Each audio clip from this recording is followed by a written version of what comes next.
Então, pessoal, vamos voltar aqui depois do intervalinho.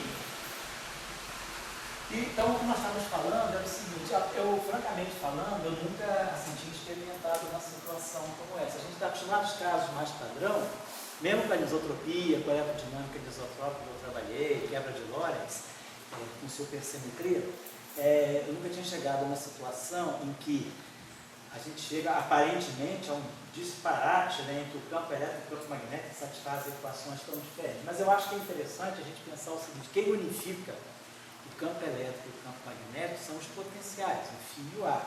Então, se a gente fizer análise pelos potenciais, eu acho que a gente sempre está mais resguardado. E aí eu queria ver o seguinte, vamos então olhar, essas equações são invariantes de Gauge, então vamos olhar as equações do ponto de vista dos potenciais, mas fazendo uma discussão sobre a escolha dos potenciais, sobre a escolha do momento gradiente de φ menos dA dt e B igual a rotacional de A. Vamos pensar assim. Bom, vamos lembrar também, então vou apagar as equações, a gente já apagou o campo elétrico, vou apagando o campo magnético e depois a gente confere de novo para poder comparar com o campo A. Vamos pensar o seguinte, lembrando no caso de Maxwell, o caso tradicional, a escolha do Gauge. Nós temos invariância de Gauge, os potenciais, né? A gente tem potencial φ e potencial A. Em geral, potenciais genéricos. Então, nós podemos fazer uma transformação de Gauge. Um parâmetro alfa de x. Alfa de x, né? E aí, essas transformações de Gauge me permitem passar de um potencial φ para um potencial φ', que é φ mais ddt de alfa. E uma linha que é A menos o gradiente de alfa. E aí, claro, eu vou chegar a um campo E', que é igual ao campo E, e o B', que é igual ao B. Quando a gente usa a definição do E e do B em função do A e do φ, então faz trabalhar com φ e A, ou com o φ' com a linha, que a gente tem os mesmos campos. Então eu faço a transformação de Gauge, e aí isso me permite, né, eu posso sempre escolher, se eu estou com uma configuração de campos φ e A, eu posso, por exemplo, escolher um parâmetro alfa, né, de tal maneira, que é o seguinte, não pode olhar a coisa em termos covariantes, né, a gente pode escrever isso aqui assim, a linha ali é ali, mas seria alfa.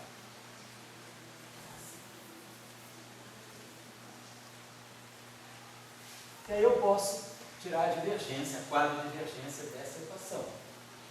dI, a linha ali, dI, mais a lambertiana de alfa. Como isso da lambertiana é um operador inversível, se eu escolher esse alfa, escolho alfa genérico, vou escolher um parâmetro de Gauge tal que ele seja menos a função de brinco da lambertiana, quer dizer, da lambertiana inverso, dmi. Se eu escolher esse alfa, eu vou poder cancelar esse termo e vou trabalhar com uma configuração tal que dmi, a linha mi, igual a zero. Então eu sempre posso, a partir de um potencial de Gauge qualquer, eu posso sempre, através da transformação de Gauge desse fato aqui, escolher, não me é proibido, quer dizer, me é permitido sempre escolher uma configuração de potenciais que me zere essa combinação, a quadra divergência seja zero. Então eu vou poder escolher os potenciais tais que ddt de φ', que é essa equação aqui, mais divergência de A' igual a zero. Então esse é o chamado Gauge covariante ou Gauge de Lorentz.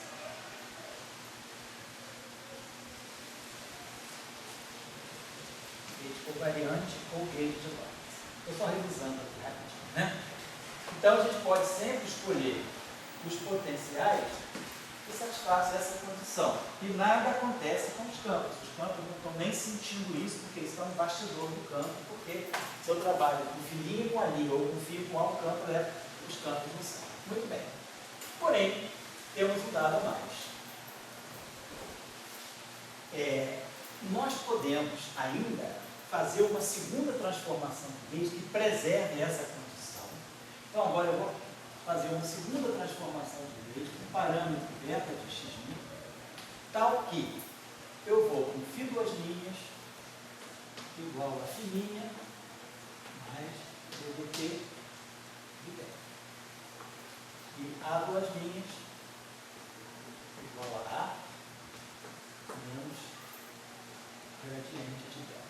Ou seja, A duas linhas mi vai ser a linha mi mais d de beta. E, de novo, como eu tenho invariância de gauge, né, se eu colocar φ', φ'linha ou φ duas linhas e A duas linhas, o E e o B não vão sentir.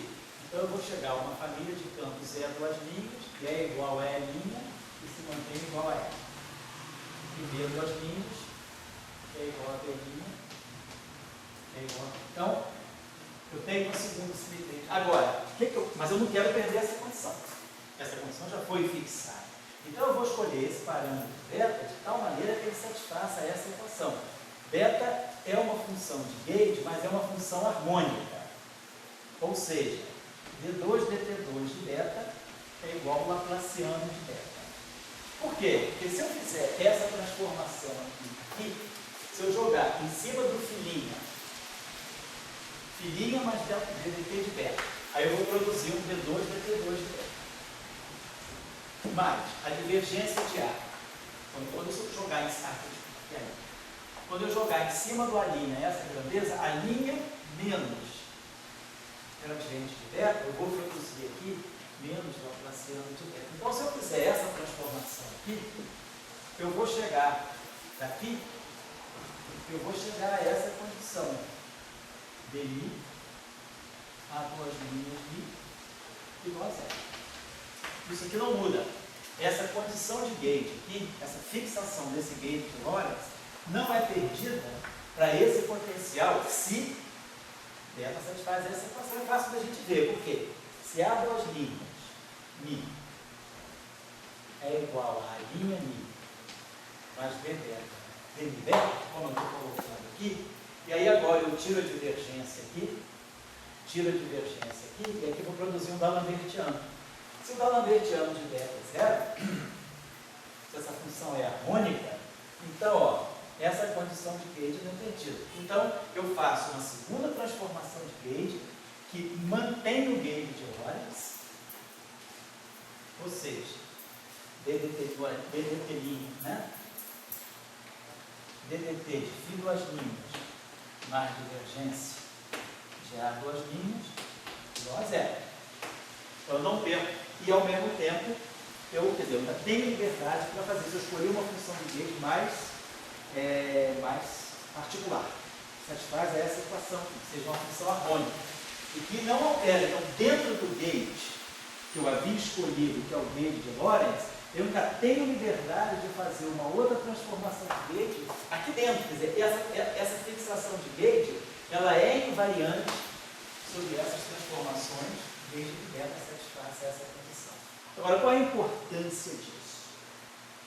O que significa isso? Qual é o impacto disso na família A duas linhas? Não perdemos nada do campo elétrico, do campo magnético. Eles nem sabem que a gente está fazendo essa trama toda. Mas, vamos lá. Vamos tirar a derivada temporal dessa equação aqui.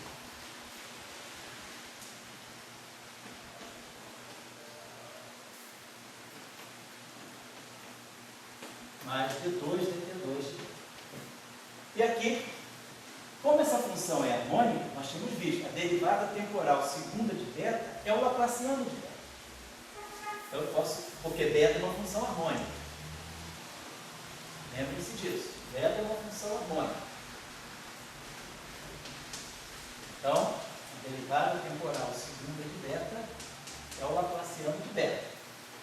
Então, eu estou me aproveitando dessa propriedade e estou tirando a derivada temporal dessa equação. Como beta, como laplaciano, também é um operador inversível, ele tem uma função de Green nele, que é o inverso do laplaciano, né, conhecido, então eu posso escolher essa função beta, que é harmônica, de tal maneira que ela satisfaça essa condição, menos laplaciano a menos 1 dt de φ'. Se eu escolher esse beta, esse Laplaciano menos 1 mata esse Laplaciano, menos DDT. Então, quer dizer, se eu tiver um DDT de fininho diferente de zero, eu posso, por essa transformação de gauge, zerar, chegar a uma configuração tal que a derivada temporal segunda, a derivada temporal de φ duas linhas é zero. Bom, mas esse potencial satisfaz a essa mesma função. Nós tínhamos mostrado que aquele potencial duas linhas satisfaz a essa função. Se o DDT de φ duas linhas é zero, então a divergência de A duas linhas é zero. Então eu posso, fazendo essa segunda transformação de gauge, ir para um gauge mais particular dentro do gauge de Lorentz, que satisfaz a essa condição, DDT de φ duas linhas é igual a zero, e a divergência de A duas linhas é igual a zero. Vamos para frente. O campo é a divergência de E, estou no vácuo. Divergência de E é igual a zero. Mas quem é a divergência de E? É menos Laplaciano de φ menos DDT da divergência de A. Claro, o campo elétrico ele pode ser escrito em função de φ, a linha que nada muda, ou φ duas linhas, A duas linhas. Então eu estou escrevendo esse campo elétrico em função dessa segunda família de potenciais, porque eu posso ir para qualquer família de potencial que o campo não muda. Então eu posso trabalhar com φ com A, com φ' com A linha, com φ duas linhas e A duas linhas. Então eu vou escrever a equação de Gauss para a família duas linhas. Mas nós já mostramos que a divergência de A duas linhas é zero nesse gauge. Então, isso aqui é que é zero. Laplaciano de divergência de E é igual a zero, igual a Laplaciano de φ duas linhas, que é igual a zero. Bom, eu tenho a equação do Laplaciano igual a zero. Não tenho fontes, eu estou no vácuo absoluto, então a solução dessa equação é φ duas linhas igual a zero.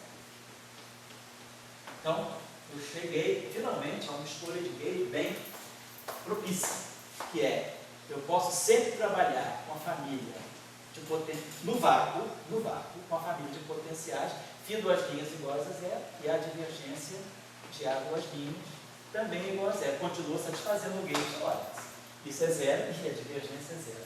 Então, esse é o chamado gauge de radiação, que vale para ondas eletromagnéticas do vácuo. O gauge de radiação.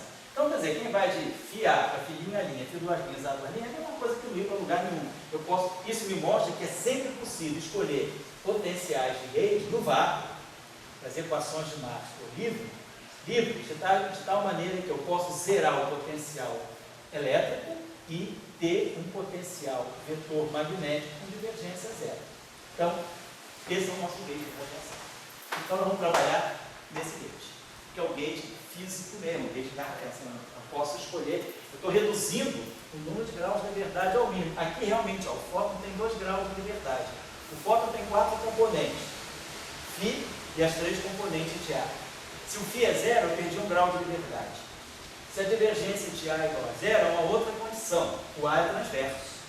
Então, eu tenho 2 fótons, tenho 2 graus de liberdade transversos. Isso aqui está me dando fóton transverso. Então, a radiação eletromagnética livre no vácuo, as transformações de gauge me permitem fixar esse gauge aqui, que é o gauge que me mostra que o fóton tem 2 graus de liberdade. Ambos transversos, a direção do movimento. Então, é claro, trabalhando nesse gauge, a vida fica mais simples. O campo elétrico é menos gradiente de φ, menos dA dt, e o campo magnético é rotacional de A, como deveria sempre ser. Mas o que nós perdemos aqui nessa descrição foi o potencial vetor, o potencial escalar. Então, o campo elétrico é menos a derivada temporal do ar. Então, a gente vê o seguinte, que a física do fóton livre, ela está toda no ar. E o ar com divergência zero, ou seja, um ar transverso. O componente longitudinal do ar é zero. Então, esse é o gauge, vamos dizer assim, que limpa o fóton ao máximo. Esse é o fóton físico. Muita gente fica, às vezes, no início, mas o potencial não é importante. A física está no campo elétrico e no campo magnético. A física, a força de Lorentz está no campo elétrico e no campo magnético. QV, QE mais QVB. Tudo bem, a força de Lorentz está nos campos, mas a física, ela está no potencial. Tanto é que quando a gente quantiza o campo eletromagnético, a gente não quantiza o E e o V, a gente quantiza o φ lá. Os potenciais é que trazem. Outra prova disso, se a gente vai olhar o formalismo hamiltoniano da mecânica clássica. Então, a gente escreve qual é o hamiltoniano de uma partícula carregada num campo eletromagnético externo. P menos QA ao quadrado sobre 2N mais Pφ. Então, quem aparece no hamiltoniano, que é a energia, são os potenciais. Aí, quando eu uso as equações de Hamilton-Jacobi, aí sim vai aparecer a força de Lorentz em função do campo E e do campo B, que derivam do A e do φ. Mas a gente pode dizer que a física mesmo do campo eletromagnético, ela está nos potenciais. Porque muitas vezes é dito, é meio folclórico dizer, os potenciais não têm significado físico. Os potenciais, eles podem não ser diretamente mensuráveis, mas eles têm significado físico, que nem os quartos. Os quartos podem não ser detectados livres e diretamente mensuráveis, mas ninguém vai negar a existência do quarto e o aspecto físico do quarto. Então, eu queria só chamar a atenção disso, porque então, nós estamos com essa equação aqui é crucial. Porque se essa equação aqui, se eu não tiver no vácuo, mas tiver, por exemplo, uma densidade de carga, da Laplaciano de φ, já não vai, divergência de E igual a ρ. Então, o Laplaciano de φ duas linhas não é zero, é menos ρ. Mas, claro, essa equação aqui pode ser invertida. Φ duas linhas é a função de Green atuando no ρ. A função de Green do Laplaciano, a gente pode escrever isso aqui dessa maneira. Φ duas linhas de T x vai ser integral, a função de Green aqui, integral de D3 y, vamos chamar então essa variável de y, né? Então, só não acontece com a linha. Vamos dizer, vou trabalhar com potencial, vou trabalhar com φ. O φ, então, já sei que eu posso trabalhar com o φ que tem DDT, quer dizer, que tem divergência igual a zero. Mas eu não posso garantir que o Laplaciano de φ não vai ser zero, vai ser o ρ. Só vou escrever esse φ aqui dessa maneira. Então, integrar a variável auxiliar, variável de integração x', função de Green do Laplaciano, 1 menos 1 sobre 4π, módulo de x menos x', atuando em quê? Em ρ de t x'. Isso é o que está me dando, essa equação, ela tem que ser lida dessa forma. A função de Green do Laplaciano, que é esse objeto aqui não local, atuando em ρ de x'. O que isso está me dizendo? Que o potencial φ, ele, o tempo que aparece aqui é o mesmo tempo que aparece aqui. Então, a carga no ponto x', mesmo que ele esteja distante de x, essa informação é transmitida imediatamente. Quer dizer, esse rate, o φ, de qualquer maneira, não é uma variável física, porque ele não tem uma evolução temporal. Na verdade, φ, ele está medindo instantaneamente a distribuição de cargas. Então, nesse rate, quer dizer, quando o divergente de E não for zero, eu não elimino φ, eu não faço φ igual a zero. Mas, de qualquer maneira, φ não tem caráter físico, porque ele não tem uma equação de propagação. Ele é simplesmente uma medida da distribuição instantânea de cargas. A física está no ar, de qualquer maneira. Então, tanto ou não estando no vácuo, a física está no ar. Isso que eu estou querendo dizer. O φ é uma variável, até mesmo a gente pode dizer auxiliar, porque só basta olhar para o Lagrangiano de Marx. O que é o Lagrangiano de Marx? É menos, é um meio, de A2 menos D2. Quem é? Gradiente de φ menos dA dt. Menos B2, menos rotacional de A ao quadrado. Observe, A tem derivada temporal. Tem uma velocidade associada a ele. É uma variável que tem dinâmica. O φ, ele aparece, não tem nenhuma derivada temporal. Então, o A tem a rotacional dele, tem a parte de derivada temporal. Então, o A é uma variável física, tem uma velocidade, tem uma ponta. Além de ter o A, que é a coordenada, vamos dizer assim, no campo é uma coordenada de posição, eu tenho como se eu tivesse a coordenada Q e a coordenada Q ponto. Mas o φ é uma coordenada Q que não tem que ter ponto. Então ela não é uma variável física. O próprio Lagrangiano de Maxwell já está dizendo isso para nós. O momento canônico associado a φ, que é PL e dφ ponto, é zero. Mas o momento canônico associado a A é diferente de zero, é o A ponto. Isso aqui é uma ponta ao quadrado, então o momento canônico é a ponta. Então, essa variável tem momento. Essa variável não tem momento, é uma variável auxiliar. Então, por isso que o campo φ ele desempenha um papel menos importante quando a gente tenta compreender, né, os graus de liberdade do campo eletromagnético. Só queria chamar a atenção disso de vocês, essa revisão, isso que eu fui meio rápido, está nos nossos cursos de eletromagnetismo aí. Então, vamos dizer o seguinte, vamos aproveitar essa equação, porque não tem rho, eu estou no VAR, então eu posso zerar realmente o potencial φ.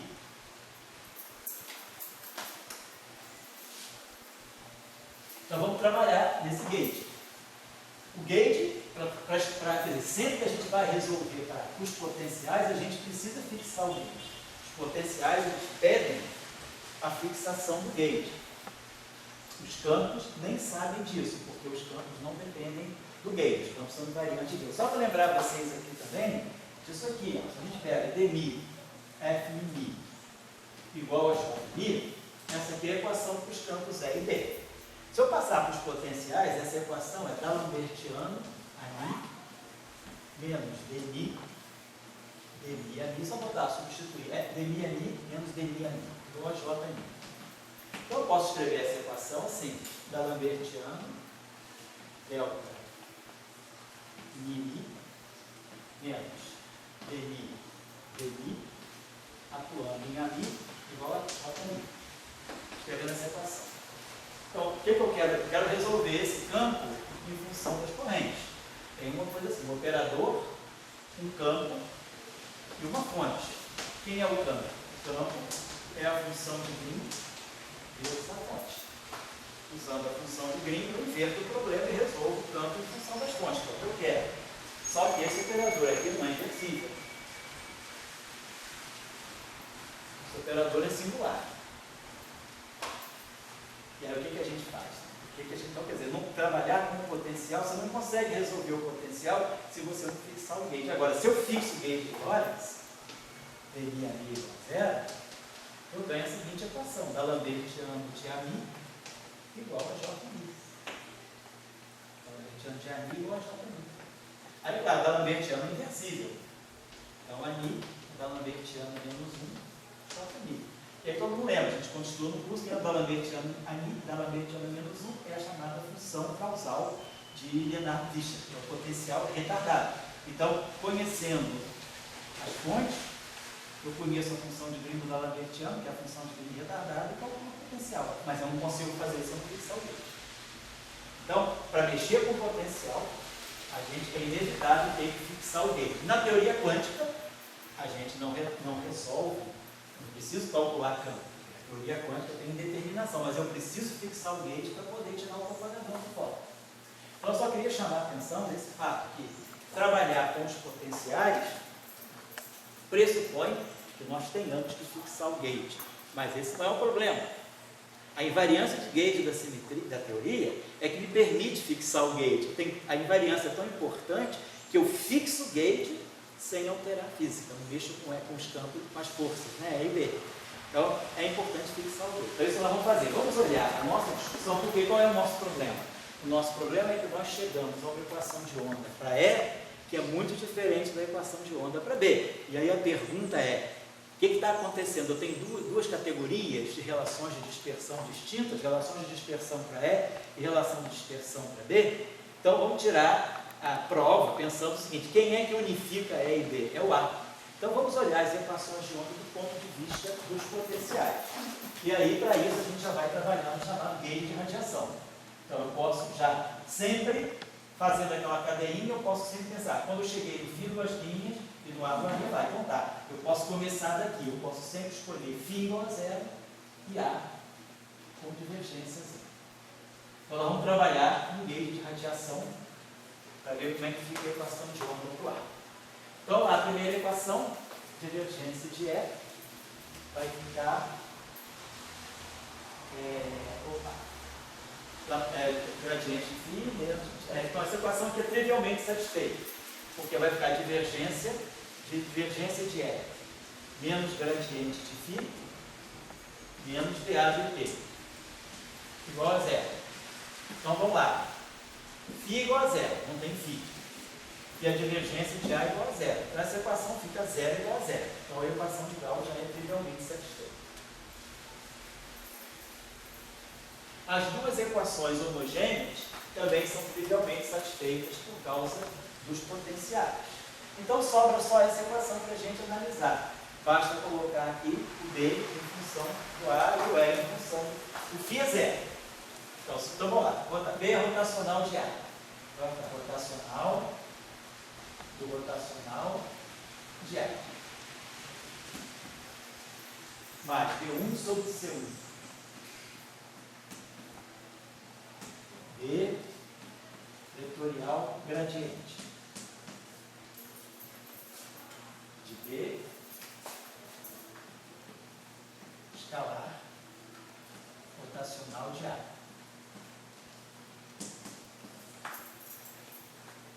Igual campo elétrico. Φ igual a zero. Então, campo elétrico é menos ddt do A. Então, vai ficar aqui menos d2 dt2 do A. Então, ficamos a equação de onda do A. Certo? Agora, rotacional do rotacional do A. Gradiente da divergência do A. Menos o laplaciano. Então, menos o laplaciano. Eu trago esse cara para cá com sinal mais. Então, eu já vou ter o D'Alembertiano de A. Então, já aparece para apagar isso aqui. Então, nós vamos ter D'Alembertiano de A. Já apareceu a equação de onda do carro de massa. D'Alembertiano de A. O resto que vem agora são as nossas modificações. D'Alembertiano de A. Esse aqui. Agora, vamos trabalhar essa beleza aqui. De novo, vamos usar a nossa maquinaria aí dos Epsilon. Então, a gente isso aqui vai dar para nós. P1 sobre C1. Então, isso aqui é B vetorial gradiente. Gradiente desse escalar aqui. D escalar rotacional de A. Isso aqui é um número. Isso aqui é o gradiente desse número e isso aqui é um produto vetorial. Então, eu vou pegar a componente I dessa equação. Então, isso aqui vai ter D1 sobre C1, epsilon, I, JK. DI, DJ. Componente K, BJ, BJ, fazendo o produto vetorial de B pelo gradiente. BJ, DK. Agora, DK de quem? De BL, rotacional de A, componente L. Epsilon, L, N, N, Dn, AM. Então, B1 sobre C1, epsilon, I, JK, epsilon, L, N, N, B1 sobre C1, epsilon, JK, epsilon, L, N, N. BJ, BL,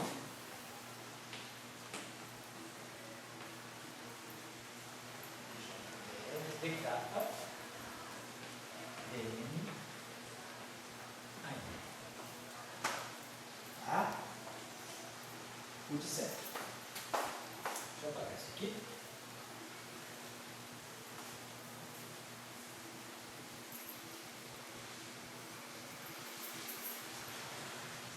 Agora, de novo, beleza, a expressão. Vamos lá, então. Vou botar aqui. D1 sobre C1, vou esquecer isso aqui. Tá? Logo para não esquecer. Mais D1 sobre C1. Aí vamos começar a trabalhar. Isso aqui vai ficar delta, tá? 6 termos. Delta I, delta J, delta K. Mais delta I. Vamos fazer o seguinte, eu nem vou fazer isso. Substituindo, só lembrando, substituindo aqui os deltas, aquela relação de 6, e usando em duas situações, que é a divergência de A, dos 6 termos, 2 vão produzir uma divergência de A que é zero. Então a resposta que a gente ganha para essa equação, trabalhando essa equação direitinho,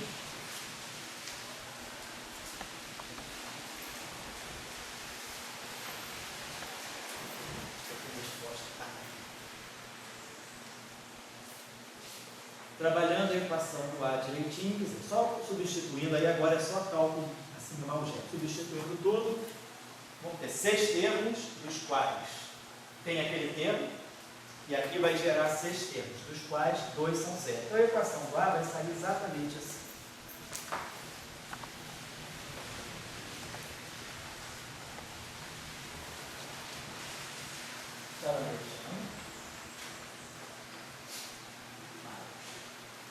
D1 sobre C1, D2, Laplaciano, menos D1 sobre C1, D escalar gradiente. D escalar gradiente ao quadrado. Tudo isso aqui vezes delta e J. Aí vai aparecer esse termo aqui menos D1 sobre C1, DI, DJ, Laplaciano. Mais D1 sobre C1, D escalar gradiente,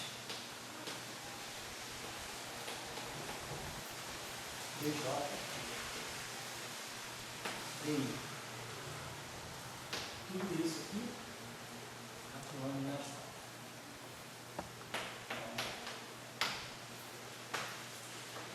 Mesma coisa, I é linha, J é coluna. Olhem por gentileza a equação que a gente obteve do campo elétrico. A aula agora ainda há pouquinho.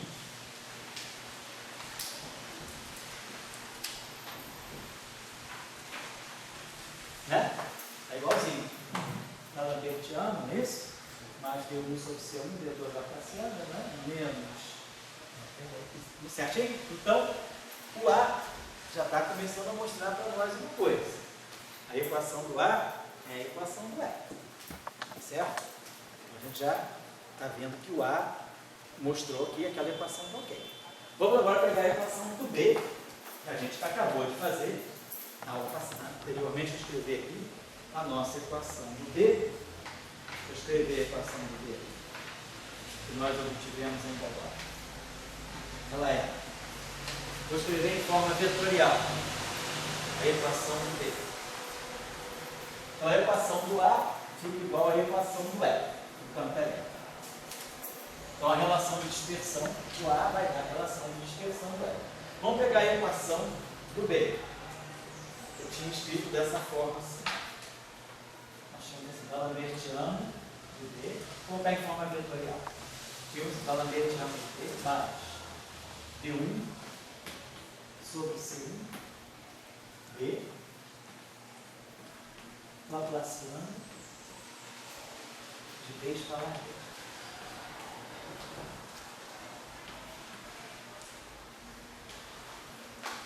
Menos D1 sobre C1,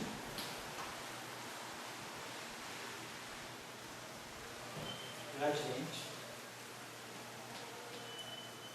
de B escalar gradiente, aí eu vou de B escalar gradiente,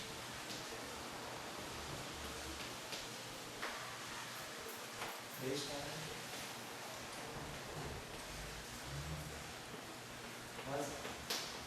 Então essa é a equação do campo B. Então isso aqui, ó, isso aqui é um escalar, isso aqui é um escalar, isso aqui é o gradiente desse escalar. Então essa equação tem um caráter vetorial bonitinho. O que nós vamos fazer agora? Então vamos chegar aqui, vamos substituir B pelo rotacional de A. Então nós temos a equação do B. Vamos ver como a equação do A sai da equação do B agora. Substitui o B pelo rotacional de A. Então aqui vai ficar D'Alembertiano. Vou dar o B pelo rotacional de A. Tudo bem. Depois que eu substituir o B pelo rotacional de A, eu acho que eu tirei o rotacional. Isso, né? Isso. Então a gente vai substituir o B pelo rotacional de A. B rotacional de A, rotacional de A, rotacional de A. Depois que eu tiver substituído o B pelo rotacional de A, eu vou tirar o rotacional dessa. Então eu vou dar o D'Alembertiano, do rotacional de A. Mais D1 sobre C1D. A Laplaciano de D escalar rotacional de A. Menos D1 sobre C1 gradiente de D escalar gradiente D escalar rotacional de A. Rosa, não fiz nada, só substituir D pelo rotacional de A.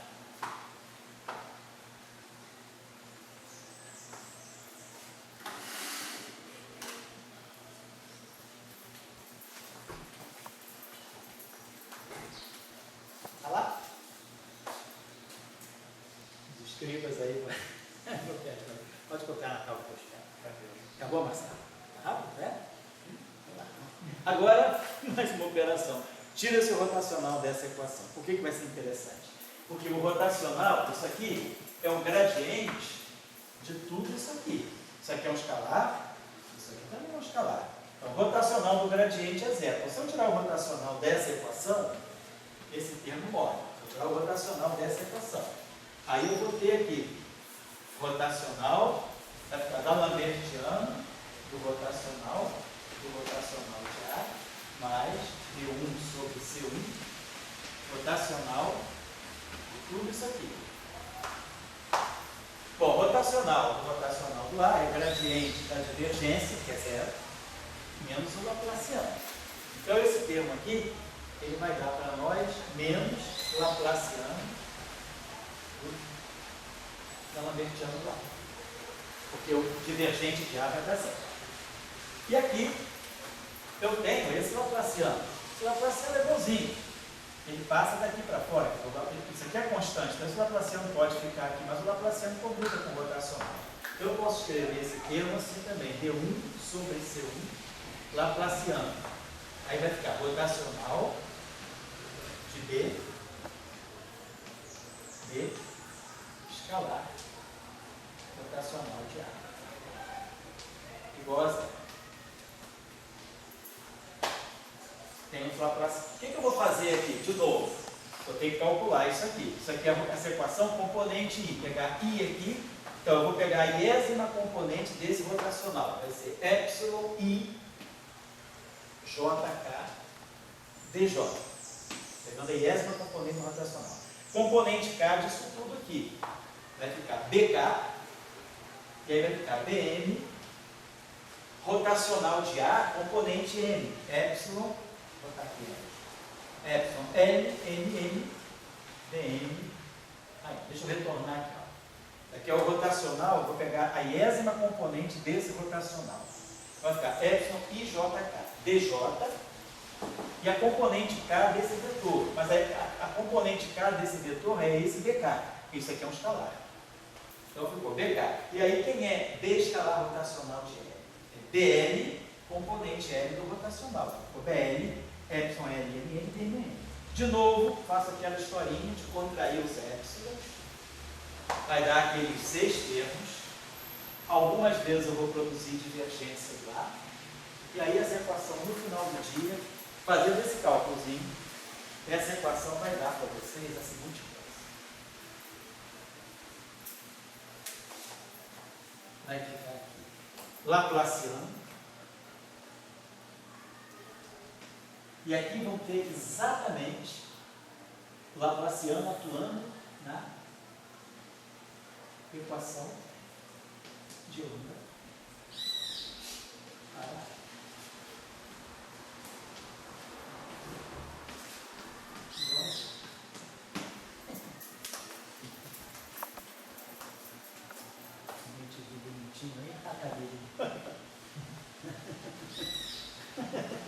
Está rindo da gente, a gente está trabalhando e ele está livre, né? Livre, feliz da vida, pegando uma chuvinha fresca.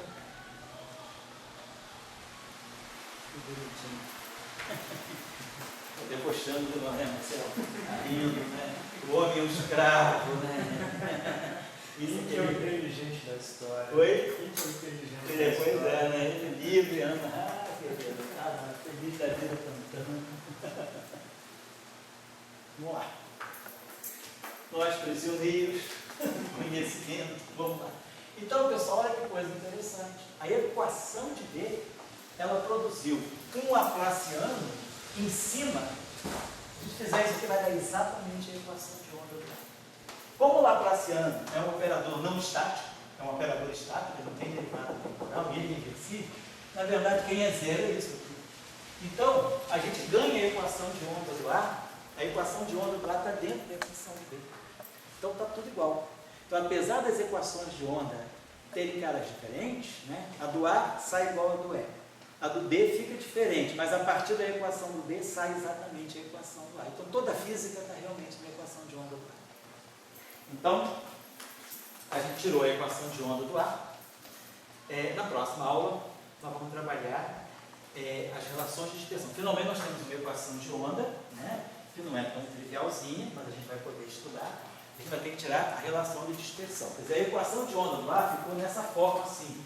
Um operador R e J, que depende de D'Alembertiano, Laplaciano, aquela combinação bonita, atuando no AJ igual a zero. Como nós queremos ter soluções não triviais do potencial, a gente vai para o espaço dos momentos, vai para o espaço do Fourier, vai ficar tudo cair com ômega. Derivada temporal vai ficar ômega. Derivada espacial, o gradiente vai ficar K. E aí a gente vai ganhar uma equação, aqui vamos ganhar esse R e J em função de ômega e K, atuando na transformada de Fourier, AJ, de ômega K, igual a zero. E aí, para essa solução, para essa equação, esse sistema de soluções não triviais, o determinante dessa matriz R tem que ser igual a zero. E aí, quando esse determinante for zero, nós vamos fixar uma relação dos ômegas, do ômega com as componentes do K. E aí a gente tira a relação de dispersão, e aí tira a velocidade de grupo e assim vai. Então, na aula que vem, vamos trabalhar melhor isso, tá certo? Então, só o que eu queria chamar a atenção de vocês é para esse fato que me surpreendeu também, que é a gente numa formulação, quer dizer, num modelo não linear, pegando a linearização, a gente fica aparentemente com uma solução conflituosa das equações de movimento. Mas aí a gente, nesse caso, eu acho que a gente é realmente impelido a tratar como potencial. No caso de Marx, eu ainda posso evitar o potencial, que é tudo igual. Aí não é óbvio. Então a gente acaba mostrando que o potencial resolve esse aparente conflito. Tá bom? Então, são 7h15, deu praticamente quase 3 horas de aula, deu para a gente fazer alguma coisa. E aí, pessoal, a gente faz o seguinte: sexta-feira tem aula do Léo, do curso de tópicos de modelo de física e modelo padrão, e eu fiquei com a aula no sábado, de 10h30 até 1h da tarde, tá certo? Porque eu não posso dar aula quinta-feira. E aí a gente vai discutir essa questão das relações de dispersão.